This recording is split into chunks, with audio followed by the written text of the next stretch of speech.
hello, and welcome to another episode of Creating Powerful Impact. I'm your host, Shay Wheat, founder of Grace and Ease Productions, where we support entrepreneurs just like you with event-based marketing and sales strategies to allow you to continue to build your authority, your credibility, and your visibility in your industry. Today, I absolutely have a visionary with us.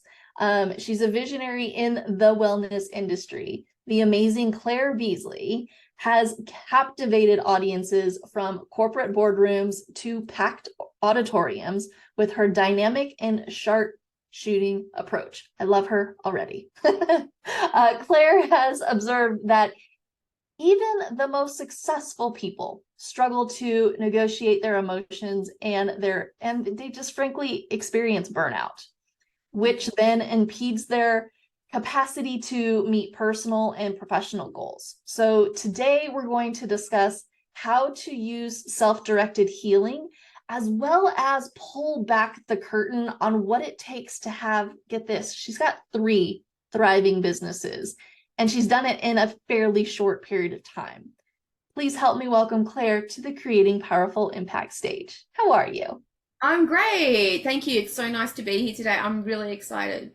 I'm excited too because I've not heard this term before. What is self-directed healing, and how can people utilize it, or why would they even want to in the first place, and how does it fit into business? Yeah, well, to be honest, I think when I first came up with this process, I never really understood how it would fit into business or how it would evolve to what it's become today. So initially, the process was born as a result of, I suppose, my own personal emotional struggles, and the people around me. So when I was very young, actually, my first partner in life committed suicide, and that was extremely difficult and challenging for someone like me, and obviously for anyone else in that situation. And I didn't find that the existing infrastructure or mental health systems that were available to me really did very much to help me through that process. Yeah.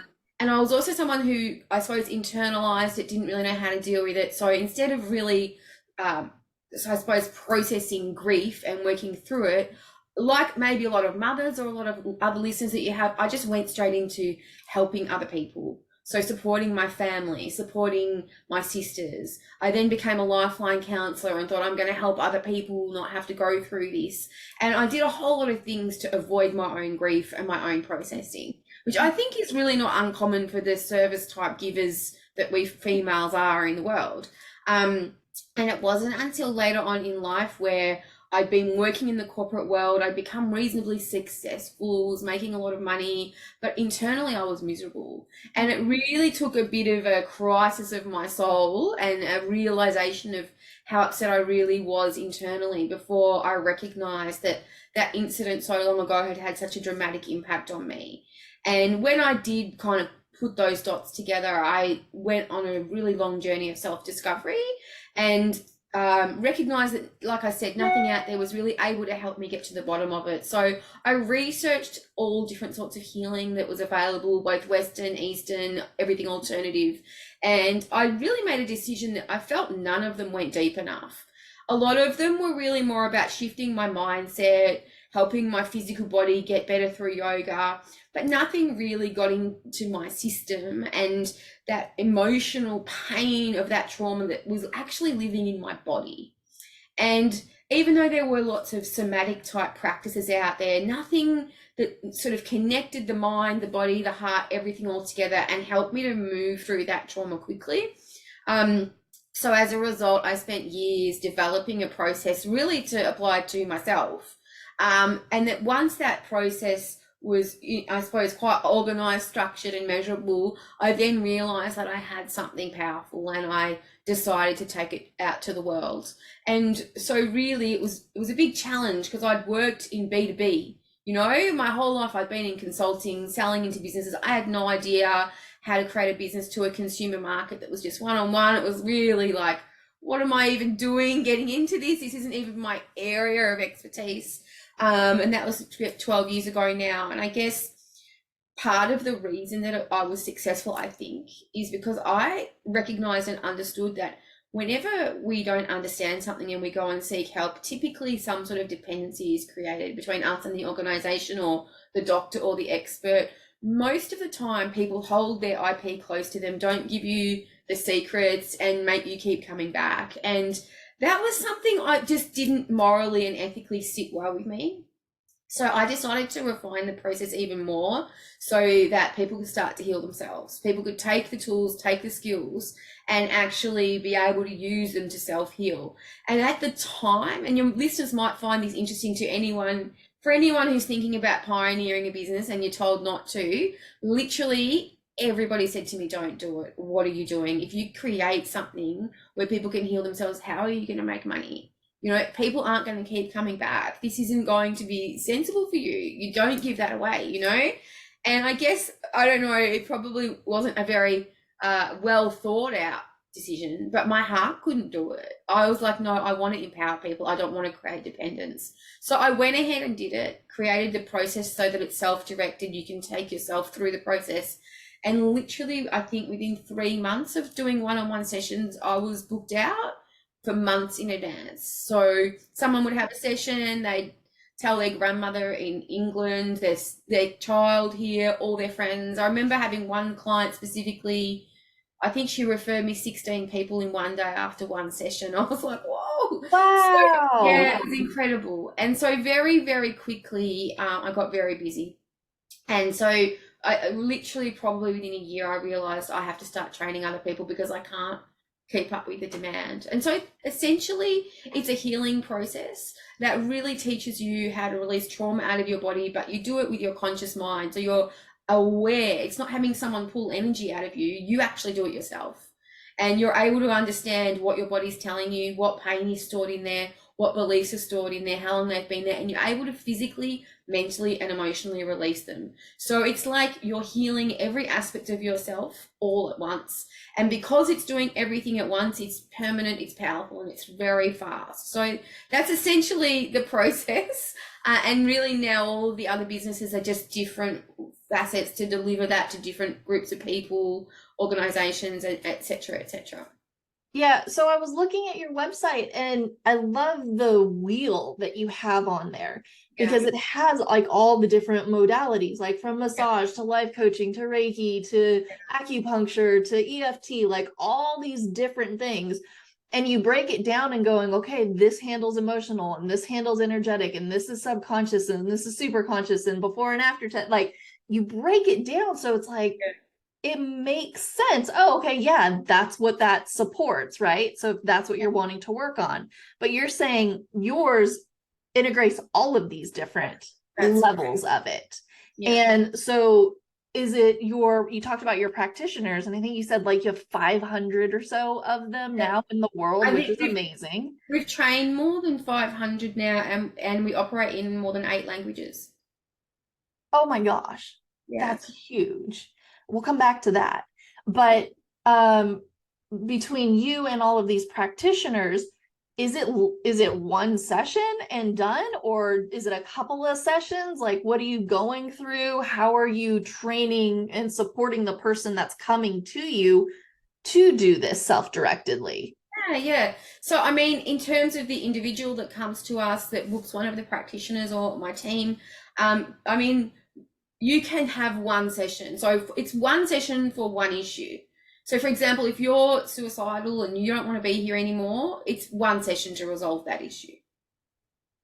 Wow. So people that generally maybe come 3 or 4 times, they might come and do, you know, self-worth, relationship, and then they might do career. But you sort of really don't ever revisit the same issue more than once. And that's because it's so deep, it's so holistic. And I'm happy to give you an example. You know, part of the reason that it works is because I think that, let's just be real, as individuals, as women, as men, we are not comfortable seeing other people in pain. And part of healing is actually processing pain.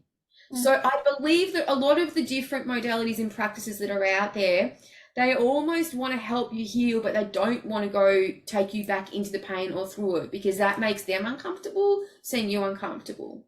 What we understood very early on is that you have to feel to heal, and the only way out is through. So part of why it's so fast is that what we do is very different. We actually take you into the pain you don't want to feel, so that because it's stuck in your body. So if you've got deep anger sitting inside your stomach that's building up and feels like a rock, and every time you get triggered it flares up, there's no amount of talk therapy that's going to remove that energy out of your stomach.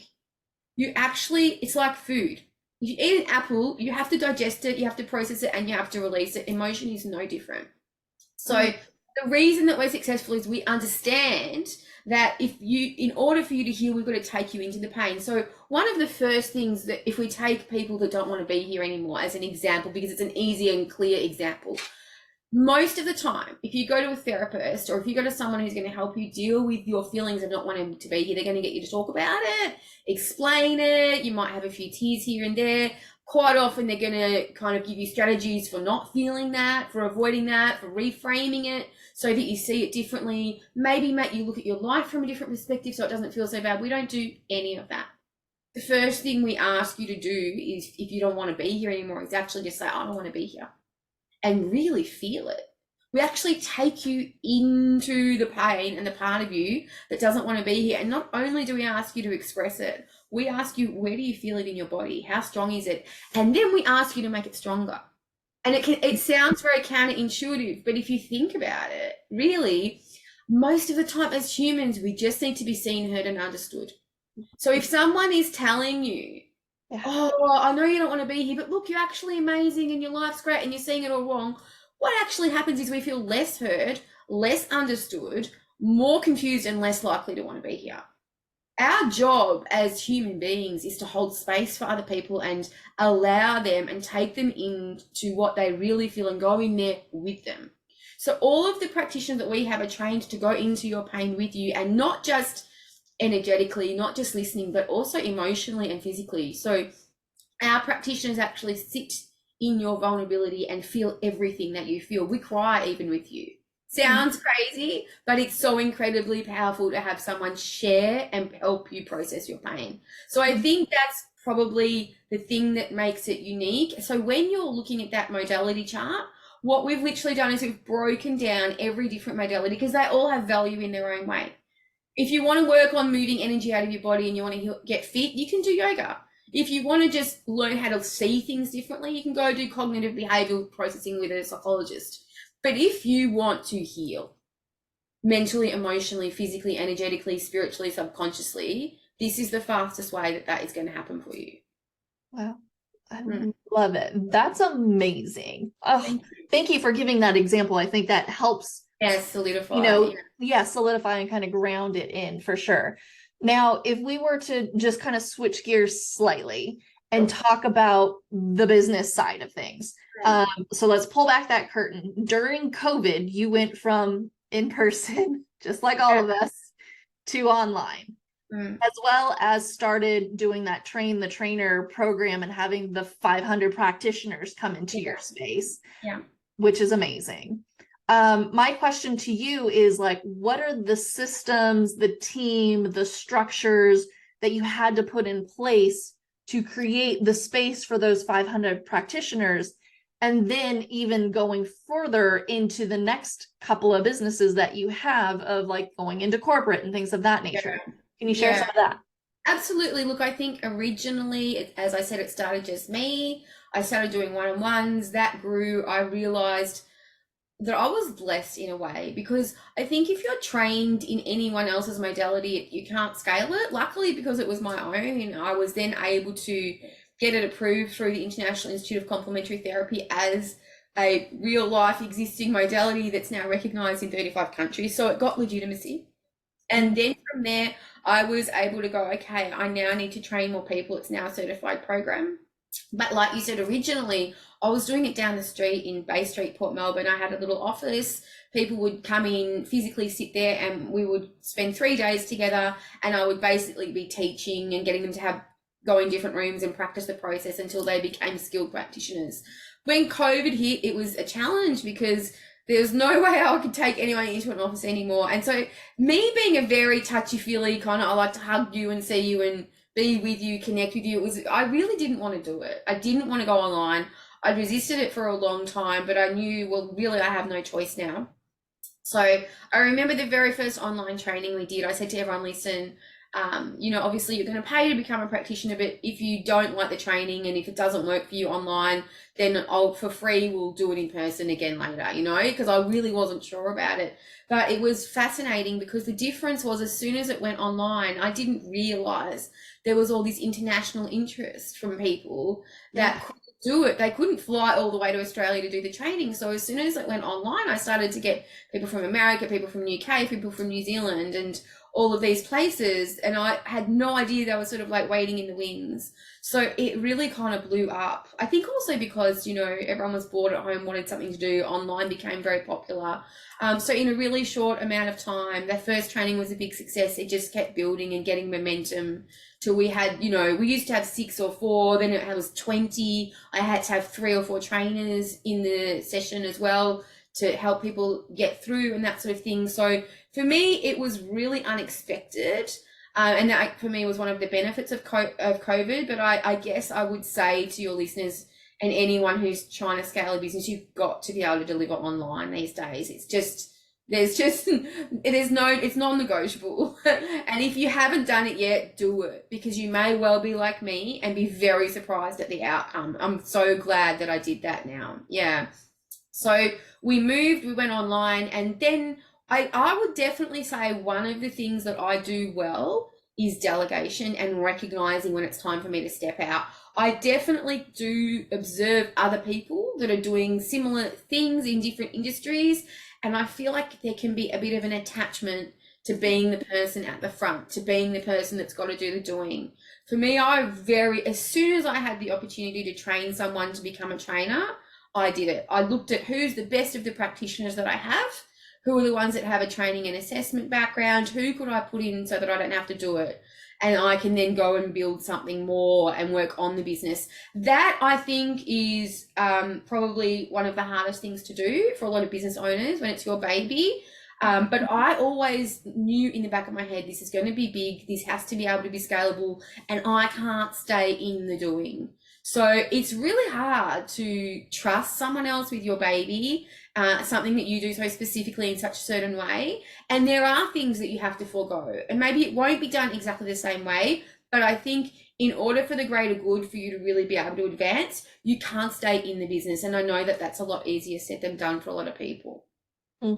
Yeah. And so then was it the delegation, putting the right people in the right situations so that way you could be the creative visionary, right? And go, okay, now let's go ahead and bring this modality in. Let's add in this piece of it. Now we're seeing another pain point in this arena. We can help here. 100%. And I guess for me, I had a huge vision. So when I first started, I knew we could get this into rehabs, we could get this into universities. You can do this on kids as young as 4. We need to put this in schools so that children don't end up being 35 in the chair in front of us, having to go through this healing process. We can teach them to regulate their emotions at a young age, and then I knew, well, if I can put some sort of training into corporate so that people learn what to do when they get triggered, learn how to not project their pain out onto the world, but actually resolve it, then, businesses can function better. Those employees' families will have more stability. Their children will benefit, So I guess I was able to also see clearly how many different directions this could go. But I would warn that was also probably the negative for me, because I could see so much. You can tend to jump here, and not be focused. You do really need to solidify and embed something before you do the next thing. And I tended to get quite excited about all the other things that I could do. And there definitely have been times where I've taken on too much, or maybe launched one a little prematurely when I maybe should have waited a bit longer. And it's really a juggling act that you have to balance the rational thought with the intuition, with the inspiration, and I guess I would say to people in that position, as you grow, my advice would be have mentors. I've always had mentors, and also I practice what I preach. So in terms of the healing that we do, I have obviously access to the best of the best. So whenever that I am triggered myself, I will always book in a one-on-one and with someone that I've trained or that my trainer's trained, and get them to actually do that work on me so that I'm constantly growing and evolving, so that my growth can sort of stay with the growth of the business. Otherwise, it's going to surpass me and I'm not going to be able to look after it anymore. Yeah. Oh, that's amazing to hear. There are so many pieces in there of like, you do get the like shiny, let's move, let's go. And Yeah, you're you like, wait, do. hold on, build this one, rock it out. So it is like kind of self-sustainable, move on to the next one, build that, move on to the next one, build that, right? So then you're not scattered. And within it, at every level, that's a new mountain, so to speak, to climb. Oh, yeah. Yeah. I I'm mean, sure you we have just stories. recently launched the Self-Directed Healing Association of Australia. So Oh, that basically is a not-for-profit, because I had a vision in my mind from the beginning that I wanted self-directed healing to be available to anyone, anywhere, anytime. So in order to execute to that vision, I knew I had to have an arm where it was not for profit, where we could actually help people that couldn't afford it. And hopefully the way we do that, it might be through corporate donations, etc., but at least that brings in money, and we can help women who suffer domestic violence that can't get help, or homelessness, or indigenous cultures that don't have access to these type of services. That was always such a passion for me. But you can't do that unless you're self-sustaining and you've got the right people to be on that board of directors, and interestingly enough, I think that business was in the making for 18 months before we launched, which is a really long time. When we initiated, we thought it would be 3 months away, but that's the other thing. Timing is everything. And the truth is, and I wouldn't disclose this often, it was literally 4 days before we were due to launch, myself and the other directors really sat there and said, do we really want to do this? Because we were so exhausted from putting it together. And even now we still discuss, did we do it at the right time or not, And I remember when we did launch, and I had, I don't know, maybe 50 people on a call in front of me that were there for the launch, and I literally broke down and burst into tears in a good way though, because I was just like, it's fine. I finally got something that really deeply means something to me across the line. I finally have a vehicle where I can help people that can't afford it. And I didn't realize how much it meant to me and how exhausted I was from 18 months of trying to get this thing off the ground, that I literally was just crying. I couldn't speak. I had to get someone else to speak for me. Luckily, everyone that was listening was a practitioner, so they were just with me and totally like, feel it, it was great. But they're actually utilizing the techniques and everything you're absolutely using in yeah, they like feel it. There's all circle. yeah. I absolutely. They all practice it and understand that. So it was nice to feel so supported. But there's definitely been tough times, difficult decisions, having to retire certain things, having to let go of people that you don't want to let go of. I do feel that emotional regulation and resilience as a business leader is so important, because honestly, there's so many times in my career where if I hadn't had my process to help me move through emotion, I think I would have fallen apart. It's a lot to take on. Yeah. And the third business we now have, we're going into corporate, like I said, and we're running training now to help with psycho-safety, social aspects of the workplace, mental health in the workplace, and that's a whole other thing as well. So really getting the right people in place and being able to know when you've got the wrong ones and move them on, which is when you're in a sort of a business it's about emotion and feeling, that's quite challenging to make those hard decisions when you really are in a compassionate, heart-centered work environment. Well, and I also see it as like a meta opportunity as well, right? So you're utilizing the techniques within the company as you're going through the hard situations. Yeah. Right. Yeah. So it's amazing. Look, I'm very lucky. It's very supportive, because what happens is, even when the other directors of, for example, the association, they see me in difficulty, they're like, hey, I think you need a session. Let's just book you in for one. They'll tell me, we'll point it out to each other that there's something here that you really need assistance with. So it's a beautiful culture where everyone's actually more than happy to support and help each other, because we know that if we're all okay, then this business really has legs to help millions of people. And so this is why we want to go into businesses and help them have this culture as well, because I think that is really what is missing and why a lot of businesses fail. So many good things. Amazing. sadly, we have to wrap up. If somebody is interested and they're like, okay, I want to learn more, how do I get a session?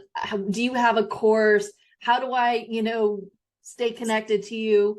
What's the best way for somebody to take next steps? Sure. Very, very simple. We have inspiritedhealing.com. So inspiritedhealing.com, that there's everything is there. You can go and have a look, check us out. Check out when we're running our practitioner training, book in for a one-on-one, or you can just shoot an email through to our team and we can come back to you. There's also a short course that we have created for you, and we have, because of your amazing show, we're going to give everyone 100% off, so you can actually do that course for free. So we'll make sure that the codes are on this podcast. Beautiful. So we'll have the link, we'll have the code, all the details in the show notes. Super generous of you. Thank you so much. My last question for you is, what is a takeaway or a memorable note that you would like to leave our audience with today? Thanks. I think the most important thing is, whatever you are going through emotionally, it's really important to understand that it's just emotion, that it's physical, that it's emotional, and that you can process it. I just want people to know you don't have to suffer. It's not a state that you have to stay in, and there is help and people that really can help you. So if you've tried everything and nothing works, then please don't hesitate to get in touch with us, because you will get the results that you want. And I just wanted to thank you as well for bringing us this audience and this platform, because it means a lot to us. The more people we can connect with and let know about our message, the more people we can assist, which is what we really want to do. Awesome. Yes, thank you. Thank you for joining us. And I want to thank our audience also for joining us on another episode of Creating Powerful Impact. I'm excited for you to really take these lessons, the resources that you've learned here today, start implementing them, so that you can create even more impact in your world. Until next time, have an outstanding rest of your day. Take care. Thank you so much for listening to the Creating Powerful Impact podcast. If you are a successful coach, speaker, author, or thought leader who would like to be on this program, simply visit creatingpowerfulimpact.com/guest. If you are someone who got something out of this interview, would you please do me a favor and share this episode on social media? Just do a quick screenshot with your phone and text it to a friend or post it on your socials. Also, if you know somebody that would be a great guest, tag them on social media to let them know about the show and include the hashtag Creating Powerful Impact. I love seeing all of your posts and great guest selections. We are regularly putting out new episodes and content. To make sure you don't miss any episodes, go ahead and subscribe. Your thumbs up, ratings, and reviews go a long way to help promote the show, and they really mean a lot to me and my team. Want to know more about us? Head on over to our website, graceandeaseproductions.com, or follow me on LinkedIn, Facebook, or Instagram. Just look for Grace and Ease Productions on your favorite platform. Thanks for listening. We'll see you next time.